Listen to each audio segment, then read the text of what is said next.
Good evening traders, and welcome to the Traders Corner daily market update for the 2nd of December 2010. Today's been another big day in the currency markets. It's really been a risk-on day. Initially the day started out with the Australian retail sales coming in at minus 1.1%, which was really quite negative for the Australian economy. However, the Aussie dollar did manage to rally today. As we mentioned yesterday, we moved our stops to break even, and we actually got taken out on that trade right there, despite the very negative retail sales data out of Australia. We also had the ECB come out and talk today. They kept the interest rates unchanged, and they also discussed the fact that they were going to delay withdrawing their support for the financial system until at least April of 2011. And finally, we had the pending home sales come out of the US, which came out massively positive at 10.4%, which all in all, apart from the negative Australian retail sales, meant that this was, a huge risk-on day for the currency markets. Now, just a quick observation here, something that we saw a lot of in the beginning of the financial crisis and throughout the financial crisis, and we've sort of seen a little bit less of recently. However, today, it came back into the fray, and that was this theme of risk on, risk off, which, previously over the last month, positive US data has sort of given the US dollar some license to rally. But today, with the pending home sales coming out 10.4%, actually everything else rallied, and the dollar got hit quite badly against quite a few of the other currencies. We'll go and take a look at that on the charts anyway, and talk about some of the positions that we have on, or we had on, and how we've managed our positions. See you on the charts. Okay, so let's start by taking a look at the euro-dollar chart. Now, as we can see, for the past month, the euro's been on a massive downtrend against the dollar, which has really been stemmed from the negative sentiment towards the euro on the back of the sovereign debt crisis, with Ireland going to the IMF for a bailout, the perception that Spain and Portugal may follow. This has really driven the euro down. Now, as we said yesterday, the euro did bounce in a big way, and today it's continued that bounce. Now, yesterday we talked about some of the fundamental reasons for it. Today we've spoken about the fact that interest rates remain unchanged, and the ECB aren't going to withdraw the financial stimulus from the system just yet, which fundamentally is a good reason, for this bounce here. However, let's also take a look at the technical reason for this, one of the technical possibilities. Going back on the chart here, let's take a look at where the market has actually bounced. Take a look at that. Almost to the pip, to the level of where the previous consolidation zone's high was, going back to August of this year. So we had the initial rally, we had a pullback in the rally, we had a bit of a consolidation, then the market moved off again.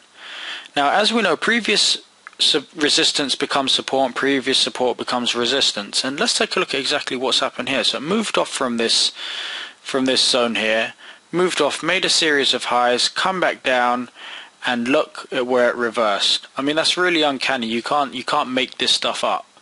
So this just to give you an idea of how significant levels can actually be. If you look at the right levels and you look at how to trade them, you can make some money off of this, Unfortunately, we weren't in this trade, but just taking a look here, this is quite an obvious area that you'd want to at least take some short-term profit. If you were short here, you'd be looking to take some profits off of the table.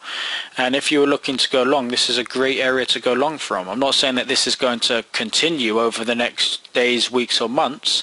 All I'm saying is that from a technical perspective, if you're going to jump in here for a few pips or something, this would have been a great level to do that. On the daily chart, you can still say that we're kind of in a downtrend, but in the bigger picture, we're still in an uptrend. We've made a major high here. It came down, made a high. It's coming down here. If it breaks through this low, then we could say that this really is a downtrend, and we can be looking for some movement down to 119.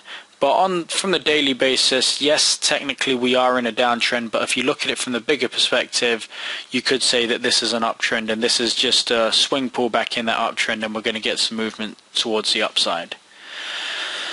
Now let's take a look at the positions that we've had on. As we said yesterday, we moved a lot of our stops to break even. We moved the dollar franc stop to break even this morning. The reason being is that we saw the markets messing about. We got in long back here. Markets went against us, came in some profits, kind of been fiddling around this area here, and we decided that, you know, on the back of yesterday's price action, we don't really want to get caught long here. We're happy to keep the long, which was in sort of 50-60 pips profit earlier this morning, but we don't want that to turn into a loss. So we moved the stop to break even, saying that if it carries on going, happy days. If it doesn't, you know, we're not going to lose any money from this trade. Having said that, you know, we have been taken out, but we will be looking to get long again above this level if the market goes there sometime in the near future. If it doesn't go there and it moves back below this level over here and it breaks below this level, then we'd be looking for some kind of shorting opportunities. But right now we're kind of neutral, and we really would like to see a move to the upside, because that's where the potential is. That's where the real clear water is. The Aussie CAD, we also got stopped out of, moved our stops up to just around this level here. Got taken out, unfortunately, for a couple of pips profit, but if the market manages to close below this level here, we'll be looking to get back in short again. Euro GBP, this morning in our trade meeting we were talking and we said we like the fundamentals of this trade. We believe that this is going to go lower down, but again, yesterday was a big day. And we saw that today, if Jean-Claude Trichet came out and said the right things for the markets, today could also be a big day, and we don't want to get caught on the wrong side of the market. So again, we moved our stop to break even, and we got taken out at break even on that trade. And finally, we had the Aussie dollar trade on, which again we got taken out at break even. You know, I mean, unfortunately, trading's not a perfect game. You can't win them all. And we wanted to make money here, but we weren't willing to risk our accounts when we thought that there was a potential, you know, adverse move against our positions from a fundamental perspective. Yes, we're going to look to get back into this trade. If the market moves and closes below this level, that'll be an indication for us that the market's quite bearish again, and we'll look to get in short there. But, you know, apart from that, we're kind of sitting on the sidelines at the moment. The one we really like is the dollar franc. That's something that, if we get the right signals, we'll look to get in long, and obviously we'll keep you guys updated as to how our trades go. You know, we're trend followers, so this is inevitable. As a trend follower, you do take little losses here and there. You can take quite a few losses, but when that big trend comes, then you more than make up for all of those losses. And, you know, trend following's been proven throughout, you know, financial history. There's many massive hedge funds that you can read about. If you Google them, you know, you see that a lot of successful traders and a lot of successful hedge funds are trend traders, and that's exactly what we are. But it's very hard psychologically.